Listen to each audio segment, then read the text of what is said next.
اس وقت ہمارے درمیان ممتاز ماہر قانون اور سابق سپریم کورٹ بار ایسوسیشن کے قائم مقام صدر اور سندھ بار کے وائس چیئرمین قائم مقام وائس چیئرمین سابق اور کراچی بار کے جنرل سیکریٹری اور موجودہ سندھ بار کونسل کے ممبر صلاح الدین خان گنڈا پور ہمارے ساتھ آج پاکستان ٹائم نیوز کے اسٹوڈیو میں موجود ہیں. ان سے ملک کی عدلیہ قانون کے حوالے سے اور سیاسی صورتحال کے حوالے سے بات چیت کریں گے جو آپ ناظرین تک پہنچائی جائے گی. گنڈا پور صاحب آپ یہ بتائیں کہ جو ملک میں جو سپریم کورٹ کے فیصلے ہیں جو آج کل زیادہ تر سیاسی سامنے آ رہے ہیں اور عام جو ہیں فیصلے جو ہیں وہ کورٹوں میں نظر نہیں آ رہے ہیں, تو اس پر آپ کیا کہیں گے کہ سپریم کورٹ بار چند سالوں سے کیا ایک سیاسی بار بن چکی ہے؟ دیکھیے, ایک تو پروپیگنڈا ہوتی ہے, ایک عملی بنیاد پہ دیکھنا ہوتی ہے. ظاہر ہے سپریم کورٹ جو ہے وہ آئین کے تحفظ کا ادارہ ہے اور آئینی پٹیشنیں جہاں پہ عوام الناس کا مسئلہ ہو تو وہ فوقیت اس لیے رکھتی ہے کہ عام آدمی کا اس کے ساتھ تعلق ہوتا ہے. مثلا کراچی کے مقدمے کو اگر آپ دیکھ لیں تو ریلوے لائن کراچی میں ہونی چاہیے, بسیں کراچی میں چلنی چاہیے. کراچی کے اندر ایک بے ہنگم قسم کی جو کیفیت بنی ہوئی ہے وہ بے ہنگم کیفیت ختم ہونی چاہیے تاکہ یہاں پہ جو آلودگی کے مسائل ہیں, روزگار کے مسائل ہیں اور ٹریفک کے مسائل ہیں, ان کا کوئی حل نکلے. سپریم کورٹ اس وقت کسی چیز میں ہاتھ ڈالتی ہے کہ جب آئینی خلاف ورزی ہو رہی ہوتی ہے, کوئی بھی ادارہ اپنی ذمہ داری کو نہ سمجھتا ہو.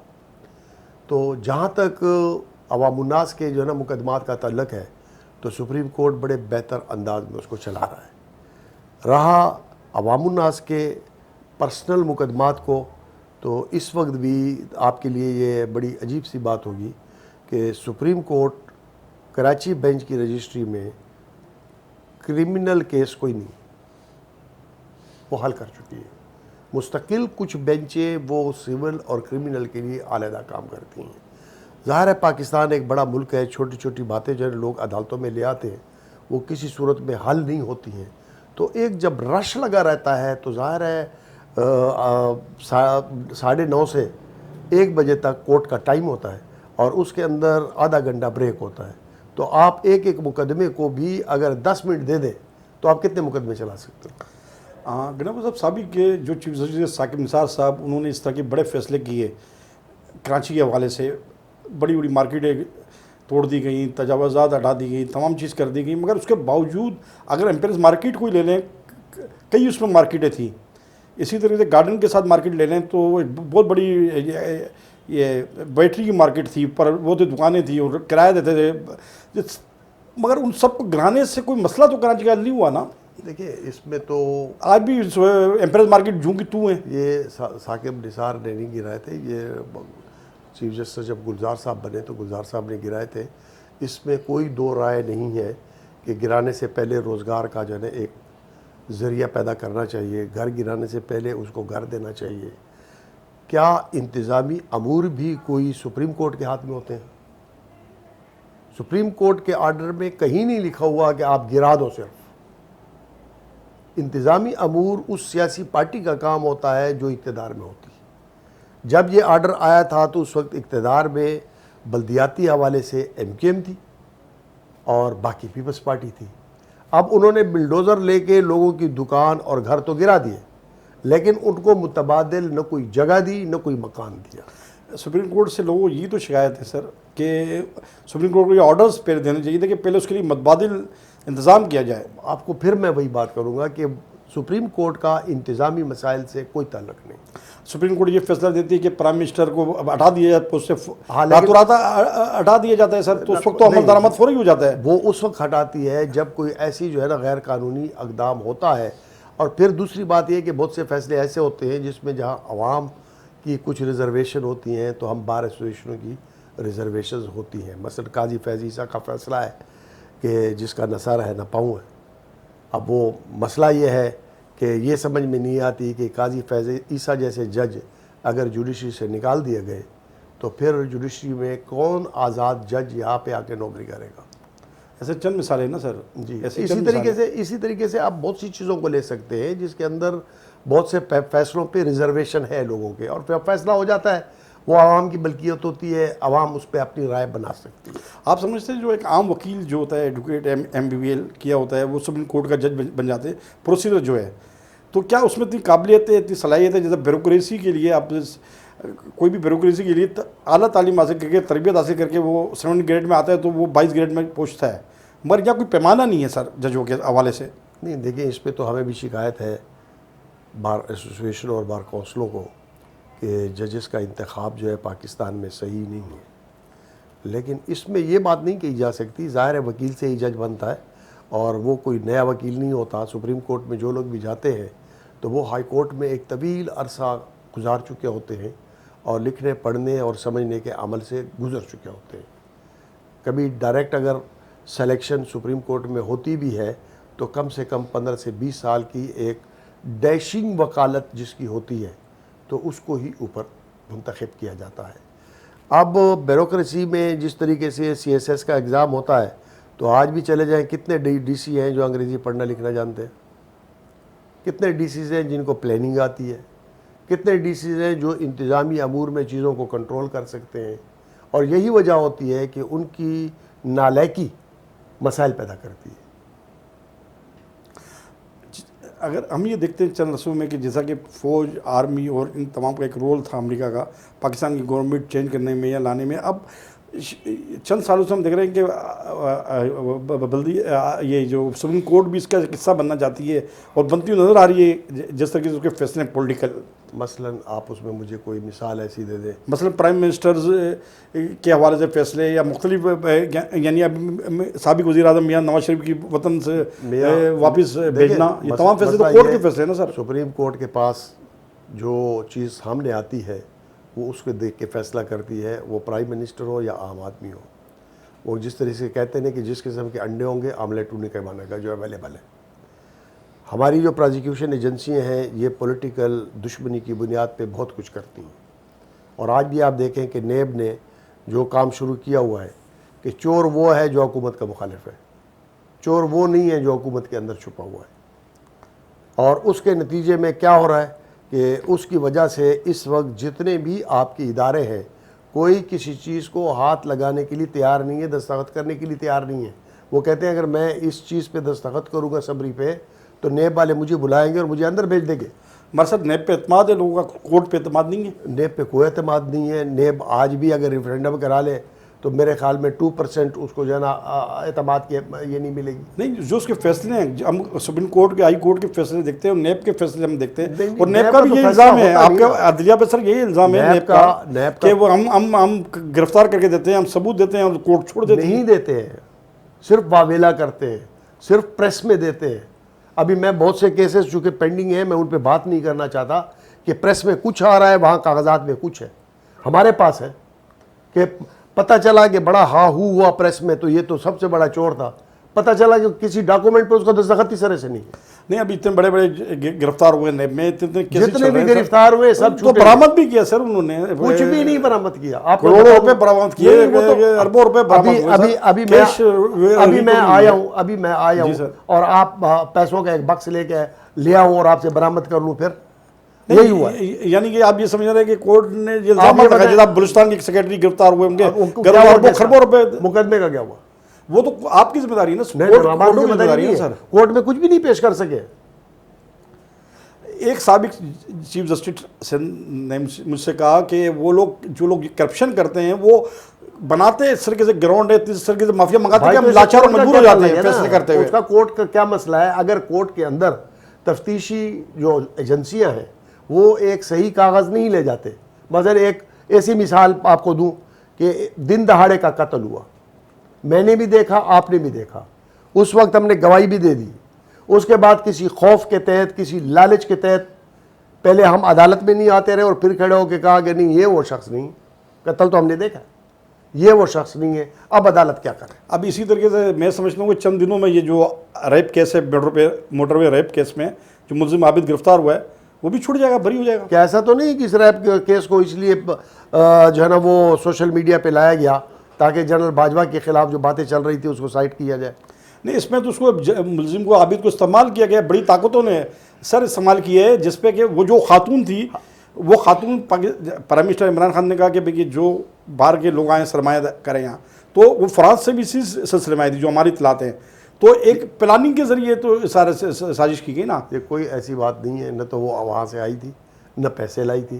اگر عمران خان نے کہا تھا تو پھر ریپ کا ذمہ دار وہی ہے۔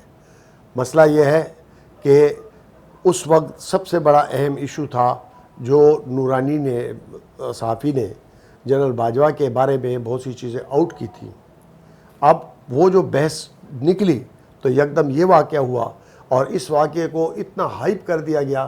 یہ پہلا ریپ تو ہے نہیں یہاں پہ، یہ کم از کم 18واں 19واں ریپ ہے، اور ڈکیٹی اور لوگوں کا اغوا یہ تو موٹر وے پہ عام ہے۔ اب ان کو تو اتنی ہوا نہیں دی گئی، ایسے وقت میں اس کی ہوا دی گئی۔ خاتون کے بارے میں یہ کہہ رہے ہیں نا کہ فرانس سے آئی تھی اور یہ وہ چاہتی تھی کہ بھائی وہ بالکل اس سے جو لوگ سرمایہ وہ لانے تیار نہیں۔ آپ نے پرسنل تحقیق کی یا صرف لوگوں کے کہنے پہ کہہ دیا؟ میرے خیال میں وہ نہیں فرانس سے آئی۔ آپ یہ سمجھتے ہیں کہ یعنی کہ نورانی جو جرنلسٹ نے وہ یہ دیا اس کو سائڈ ٹریک کرنے کا طریقہ یہ چیزوں کا کہ آپ وہ جو غیر اہم چیز ہے اس کو اتنا ہائپ کر دو کہ بنیادی چیز ختم ہو جائے۔ مگر جو الزامات لگائے وہ بھی ثابت وہ نہیں کر سکا نا سر۔ کون نہیں ثابت کس کو کرنا ہے؟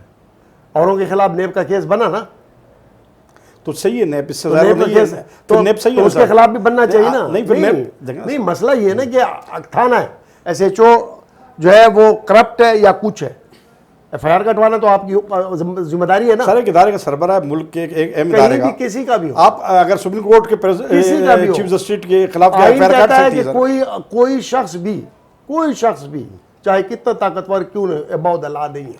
نہیں آئین یہ بھی کہتا ہے نا کہ جب تک وہ اپنی سیٹ پہ موجود ہے آپ اس کے خلاف گرفتار بھی نہیں کر سکتے۔ وہ صرف وزیر اعظم اور صدر، نہیں گورنر اور وزیر اعلیٰ کے لیے بھی، وزیر اعظم اور صدر، گورنر اور وزیر اعلیٰ کے لیے بھی ہے، ٹھیک ہے، اس کے لیے نہیں ہے، یہ کسی مشیر کے لیے نہیں ہے۔ نہیں آپ نے مشیر کے خلاف کون سی ایجنسی سے تحقیقات کروائی کہ وہ بے گناہ ہے؟ کیا ایف آئی آر کٹنے کے بعد ہی تفتیش شروع ہوتی ہے؟ عاصم باجوہ کیا بات کر رہے ہیں جی، تو عاصم باجوہ کا ثبوت تو نہیں ہے نا کہ یہ اتنے ہوٹل سے بھائی تو ثبوت تو اس کے بعد ہوتا ہے، کوئی ایف آئی آر ہوتی، کوئی تفتیش شروع ہوتی۔ پھر ایف آئی آر کاٹنے کوئی گیا، کٹوانے گیا کون؟ کوئی گیا؟ یہ کس کا کام ہے؟ نیب میں جو ہے نا یہ سرکار کا کام ہے۔ سرکار نے تو کہا کہ جی اس نے کہہ دیا ہم نے بے گناہ قرار دے دیا۔ تو آپ کہہ رہے ہیں نا کہ نیب کیا نیب صحیح کام نہیں کر رہی؟ نہیں کر رہی۔ آپ کو یہ تضاد تو نہیں ہو رہا سر کوڈوں کا اور اس کا؟ نیب کے کوڈ وہ کام نہیں کر سک رہی جو نیب کر رہی ہے، عوام یہ کہہ رہی ہے سر۔ عوام نیب نے اس وقت ٹوٹل چولہے ہلا دیے اس ملک کی۔ نہیں ہونا ہی چاہیے، کیا ان کے لیے گناہ گار کون ہے؟ جو حکومت مخالف ہے۔ نہیں کورٹوں کو اتنی کی تکلیف ہے سر نیب سے؟ کورٹ کو کیا تکلیف ہے؟ کورٹ کے پاس جو ڈاکومنٹ آتے ہیں اسی پہ فیصلہ ہوتا ہے۔ آپ کبھی میرے پاس آئیے، جو بڑے بڑے کیس آپ کے ذہن میں ہیں میں ان کے فائلیں نکال کے آپ کو بتاؤں کہ اس میں وہ ثبوت کہاں ہیں جو اخبار میں اور اس میں آئے، وہ کہاں ہیں؟ پھر اتنے بڑے بڑے فیصلے سیاسی طور پہ حکومتی سطح پہ کر دیتی جیسے حکومت اور ملک کو نقصان پہنچتا ہے، وہ تو یہاں پہ بیٹھے ہوئے حکمران کب ملک کے بارے میں سوچتے ہیں؟ ملک میرے اور آپ کا مسئلہ ہے کہ ہم کہیں اور جا نہیں سکتے۔ ہم نے افغانیوں کی مہاجریت کو بھی دیکھا ہے، ہم روزانہ ایرانیوں کو بھی دیکھا ہے۔ سر پرائم منسٹر نے اس سے استعفیٰ لے لیا، کس سے؟ باجوہ صاحب سے لے لیا نا، ٹھیک ہے۔ اب وہ سی پیک کا جو چیئرمین ہے اس وقت ہراڈی کے بنے ہوئے ہیں، وہ تو چائنا کی خواہش ہے کہ وہ جب جنم شرف کے ٹائم میں جب یہ معاہدے ہوئے تھے۔ آپ چائنیز مشیر سے ملے ہو؟ میرے خیال میں تو چائنیز چاہتے ہیں کہ پولیٹیکل گورنمنٹ ہی اس کو ڈیل کرے، جو میری انفارمیشن ہے۔ مگر اس کو عاصم باجوہ کو پسند کرتے ہیں؟ نہیں، کوئی نہیں پسند کرتا، نہیں کہنے پہ بنایا گیا، نہیں کرتا۔ چائنیز کبھی کسی ملٹری کے آدمی کو ایکسیپٹ نہیں کرتا۔ اب تو ایکس ہے سر، ملٹری کا افسر جس طریقے سے کوئی جج ریٹائر نہیں ہوتا نا، اس طرح ابھی بھی ریٹائر نہیں ہوتے۔ ہمارے ملک کے اندر تو یہ شیئرز، یہ کفن بھی جو نا، کفن بھی سرکاری پہن کے مرتے ہیں۔ اب آپ کے کورٹوں کے سر جو سابق ہو جاتے ہیں چیف جسٹس ہاں تو وہ بھی کفن پہن کے سرکاری مرتے ہیں۔ اس ملک کی تباہی میں سب سے بڑا کام جو ہے دو جیمز کا ہے، ایک کو جج بولتے ہیں، ایک کو جنرل بولتے ہیں۔ یہ کبھی ریٹائر نہیں ہوتے، یہ کسی نہ کسی محکمے میں نوکر میں ہوتے ہیں۔ مرم سے جو حکومت کے خلاف ججز رہے ہیں وہ تو بچارے آج بھی ایسے ہی گھوم رہے ہیں۔ نہیں تو وہ جج ہے نا جن کا کوئی اخلاقی کردار تھا نا، جن کا اخلاقی کردار نہیں تھا تو اس کا کیا کہو گے؟ اب اچھا سر اتنی غنڈہ گردی وکلا میں بڑھتی جا رہی ہے، وکلا ججوں کو مار رہے ہیں، وکلا صحافیوں کو مار رہے ہیں، وکلا ہر ایک کو مار رہے ہیں، اپنے ملزموں کو مار رہے ہیں، وکلا پولیس والوں کو مار رہے ہیں. وہ معاشرے کا فرسٹریشن ہے، وہ ہر جگہ یہی ہے. تو آپ لوگ اس کے آپ کے صحافیوں میں لڑائی نہیں ہوتی؟ آپ کی رہنمائی آپ لوگ کر رہے ہیں. آپ کے صحافیوں میں لڑائی نہیں ہوتی؟ مگر اس طرح سے بولے تو میں پریس کانفرنس میں خود آپ کے پریس کلب میں خود چھڑوا چکا. غنڈہ گردی نہیں ہوتی نا سر ایسی؟ غنڈہ گردی بھی ہوتی ہے. یہ معاشرے کا فرسٹریشن ہے، آپ کو محسوس کرنا چاہیے. بے روزگاری ہے لوگوں میں، جو ہے نا وہ عدم برداشت کا سلسلہ زیادہ ہو گیا ہے، لوگ نفسیاتی ہو گئے ہیں. اب ججز کی نااہلی کی وجہ سے جج جو ہے وہ وکیل کے ساتھ لڑائی لڑتا ہے. وکیل جو آیا ہوا ہے وہ اپنی نااہلی کی وجہ سے جو ہے نا وہاں پہ لڑتا ہے. اور یہ ضروری نہیں کہ صرف جو نااہلی سے لڑتا ہے، بہت سے وکیل اپنے کلائنٹ کے حق کے لیے لڑتا ہے، لیکن جج کی نااہلی کی وجہ سے اس کو جو ہے نا وہ غصہ پھر برداشت نہیں ہوتا اگر آپ کی توہین کر دی جائے. اب میں نے کہا نا سر، نیچے سے جب وکیل آتے ہیں تو ایک صوبے کا چیف اسٹیٹ جو ہیں وہ کیا نام ہے، انہوں نے پاکستان کے پرچم بھی جلائے تھے اسٹوڈنٹ ٹائپ میں، اور پاکستان کے خلاف تھے. تو آج چیف اس کے بارے میں اس لیے کوئی بات نہیں کروں گا کیونکہ پٹیشن اس کے خلاف سپریم کورٹ میں پڑی ہے، اور ایسی کوئی بات ہوتی تو وہ جج. اس کے باوجود وہ شخص 5 سال میرا خیال ہے اس صوبے کا سب سے زیادہ چیف جسٹس رہنے والا ہے. مسئلہ یہ ہے کہ سپریم کورٹ والے جو ہے جب کسی جج کو ایلیویٹ کرتے ہیں سپریم کورٹ کے لیے تو سب سے پہلے یہاں کے ججز کا کانسنٹ لیا جاتا ہے. اگر ایک شخص اپنا کانسنٹ نہیں دے رہا تو ظاہر ہے جو کانسنٹ دینے والا ہے وہی اوپر جائے گا. ابھی بھی 4 تاریخ کو جو ہے نا وہ سیٹ خالی ہو رہی ہے اس کی فیصل عرب کی، تو اس میں بھی دیکھا جائے گا کہ کون کانسنٹ دینا چاہتا ہے. آپ کیا سمجھتے ہیں کہ یہ جو موجودہ ہمارا عدالتی نظام ہے ڈسٹرکٹ لیول سے لے کر سپریم کورٹ تک، یہ بہتر ہے یا اس میں کوئی ایسی تبدیلی آنی چاہیے؟ دیکھو مسئلہ یہ نا کہ ہم لارڈ میکالے کے زمانے کی جو ہے نا وہ CRPC چلا رہے، CPC چلا رہے، کبھی اس میں اسلام کا پیچ لگاتے ہیں، روزانہ ایک نیا آرڈیننس نیا قانون لاتے ہیں. کبھی یہ نارکاٹک کا قانون ہوتا ہے، کبھی جو ہے نا اسلامی قانون ہوتا ہے. تو ہم خود ہی جوڈیشری کو تو چلنے ہی نہیں دیتے، اتنے قوانین لے آئے ہم. ہمیں جوڈیشری پہ اعتماد ہی نہیں ہے. جوڈیشری جو ہے آج بھی لارڈ میکالے کے زمانے کے قوانین کے تحت لارڈ میکالے کے حوالے سے ہی چل رہی ہے. آج بھی اس سائنٹیفک دور میں ہم وہ پرانا طریقہ کار سے عدالت کو چلا رہے ہیں اور پرانے طریقہ کار سے ہم وکالت کر رہے ہیں. آپ لوگوں کی کیا تجویز ہے کہ کس طریقے سے اس میں جدت لائی جائے اور نئی طریقہ کار؟ ہم چاہتے ہیں ان قوانین کو جو ہے نا میکنائز کیا جائے، آج کی ضرورت کے مطابق کیا جائے. جب تک آج کی ضرورت کے مطابق نہیں ہوں گے، اس لیول کی ججز کو ٹریننگ نہیں دی جائے گی، تو آپ کیوں کہیں گے کہ وہ جو ہے نا برطانیہ کے جج کی طرح جو ہے نا آپ کو کوئی یہ دے، ریورس کوئی ایکشن دے.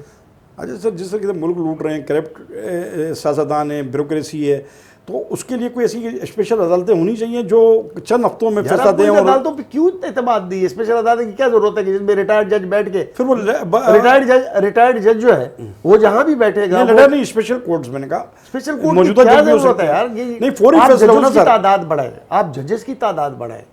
جج کم ہے، آپ ججز کی تعداد. کس کا کام ہے سر؟ آپ جو ہے نا یہ حکومت کا کام ہے، یہ جوڈیشری کا کام نہیں ہے. حکومت کا کام ہے، تنخواہ حکومت نے دینی ہے، اس کو مراحت حکومت نے دینی ہے. بھائی آپ اگر یہ سمجھتے ہو کہ 50-60 مقدمات ایسے ہیں کہ جو یہ جج نہیں چلا سکتے، تو آپ اچھے وکیلوں سے بھی لوگوں کو لے سکتے ہو. آپ ان کو اس بنیاد پہ لے لیں کہ 5 سال تک یہ آپ نے ان مقدمات کو ڈیل کرنا ہے، تو وہ اپنی کمپیٹنسی سے اس کو چلائیں گے. جب آپ ایک جج پہ 50 کیس ڈال دو گے بڑے بڑے مقدمات کے، تو بیچارہ کیا کرے گا؟ وہ دن میں ایک بھی نہیں چلا سکتا، وہ بیٹر رہتا ہے، وہ اتنی بڑی ریفرنس کی کتابیں دیکھتا رہتا ہے. آپ سر کیا سمجھتے ہیں کہ آپ سیاسی اسٹوڈنٹ لیڈر بھی رہے ہیں کہ موجودہ جو گورنمنٹ ہے PTI کی، عمران خان کی، وہ ملک اور قوم کے لیے آپ سمجھتے ہیں کہ بہتر ہے، اس کو رہنا چاہیے یا اس کو چلا جانا چاہیے؟ میں عام شہری ہوں، اگر مہنگائی ہے تو کوئی حکمرانی نہیں ہے، اگر بے روزگاری ہے تو کوئی حکمرانی نہیں. آج سے 60 سال پہلے، 50 سال پہلے بھی سر مجھے میرے باپا نے اگر قتل کیا تھا اس کی مثال مجھے نہیں دو. میں آج کی پریزنٹ بات کر رہا ہوں، کیونکہ جب یہ حکومت میں آیا تھا، جب یہ حکومت میں آیا تھا تو 62 روپے کا ڈالر تھا اور 55,000 روپے کا جو ہے نا سونا کا تولہ تھا. آج انفلیشن ریٹ اتنا بڑھ چکا ہے کہ وہ ڈالر 170 پہ چلا. نہیں، اس کے پیچھے جتنے حکمران آئے ان کے ٹائم میں بھی مہنگائی میں کمی کیسے ہو سکتا ہے یار؟ اب تو جو ہے نا وہ مدینے کی جو حکمرانی ہے وہ تو میرے خیال میں 2 سال سے زیادہ عرصہ ہو گیا. نہیں کرپشن. آج میں کلپ دیکھ رہا تھا پرانا 50 سال پرانا الف نون کا, وہی چینی وینی پہ وہ مذاق میں ڈرامہ کرتے 50 سال پرانا. تو 50 سال لینے یا لینا جو بھی پرانا ہے, بات وہی کہ رہی ہے مہنگائی بڑھی ہے. اس وقت 90% شوگر ملیں جو ہیں وہ ماشاءاللہ ہماری موجودہ حکومت کے لوگوں کی ہے. نہیں مہنگائی تو سر ہر جگہ سے بڑھی ہے نا. میری بات بھی تو کمپلیٹ ہونے دو. جی. اور چینی آئے ہوئے ابھی 2 مہینے کرشنگ کا سیزن جو ختم ہوا ہے 2 مہینے بھی نہیں ہوئے, چینی نہیں. ایوب خان کے ٹائم میں ایک ٹائم میں چینی بالکل کہاں چلی گئی؟ ایوب خان کے ٹائم میں بھی سر ایوب خان تو ایوب خان پھر نہیں رہا نا, چینی نہیں تھی, ایوب خان نہیں رہا تو اس کا تو اینڈ تھا, چینی کی وجہ سے نہیں کیا سر وہ. بھائی تو جب پبلک سڑک پہ آ جاتی ہے تو خود طے ہو جاتا ہے. اب دیکھیں آج 18 کروڑ 20 کروڑ عوام ہے, ایوب خان چند کروڑ عوام تھی, ٹھیک ہے نا. چینی کی پیداوار اس وقت بھی کم ہو گئی زیادہ. اب آپ دیکھیں کہ آپ بولے مہنگائی بڑھ رہی ہے تو تنخواہیں بھی بڑھ رہی ہیں. آج 500 روپے پہلے لیتا تھا سرکاری ملازم تنخواہ, اور آج وہ کیا نام ہے 2 لاکھ روپے لے رہا ہے. اس 500 روپے کی قیمت جو تھی وہ آج کے 50,000 سے زیادہ ہے. آپ اس زمانے کے جب آپ یہ بات کریں تو ساتھ اس زمانے میں سونے کی قیمت دیکھیں, ڈالر کی قیمت دیکھ لیں, آپ اس کی جو ہے نا وہ جو مانیٹری پوزیشن ہے اس کو دیکھیں. وہ 500 روپے 50,000 سے زیادہ قیمت رکھتے تھے. آپ کو یہ بتا دوں کہ 1968 62 63 تک جو کلاس 1 کی تنخواہ تھی وہ 110 120 روپے تھی, اور اس میں وہ خوشحال زندگی گزارتا تھا. کیوں کہ سونے کی قیمت جو اس زمانے میں تھی وہ 50 روپے تولہ تھی. ڈالر جو ہے وہ 3 روپے کا 1 ڈالر تھا, جس کے نتیجے میں جو انفلیشن ریٹ تھا وہ کم تھا, تو بے روزگاری بھی کم تھی. جبکہ اس زمانے میں کوئی اتنے ڈیم نہیں تھے, زراعت نے اتنی ترقی نہیں کی تھی. اب تو زراعت بہت ترقی یافتہ ہے. اب تو ہم جو ہے وہ ایسے ایسے بیج بو رہے ہیں کہ جو ایک دانے کے بجائے 100 دانے پیدا کرتے ہیں. آپ سمجھ رہے ہیں کہ موجودہ گورنمنٹ کو عوامی فیصلے نہیں کیے, اس کو رہنا نہیں چاہیے. میرے خیال میں تو جب حکمرانی نہیں ہو تو حکمرانی کا حق بھی نہیں ہوتا. تو پچھلی گورنمنٹوں نے بھی یہ کیا سر, پھر کون کرے گا؟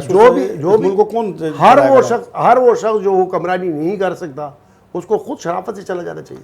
آج سے کئی سال پہلے لیفٹ کے لوگ ہوتے تھے کہ جذبات آج یونین تھی, کہ وہ اسٹوڈنٹ ہوتے تھے, مزدور یونین تھی, ساری چیزیں سر ختم ہو گئی ہیں. دنیا میں بلیک ایئرز آتے ہیں اور ان بلیک ایئر سے گزرنا پڑتا ہے.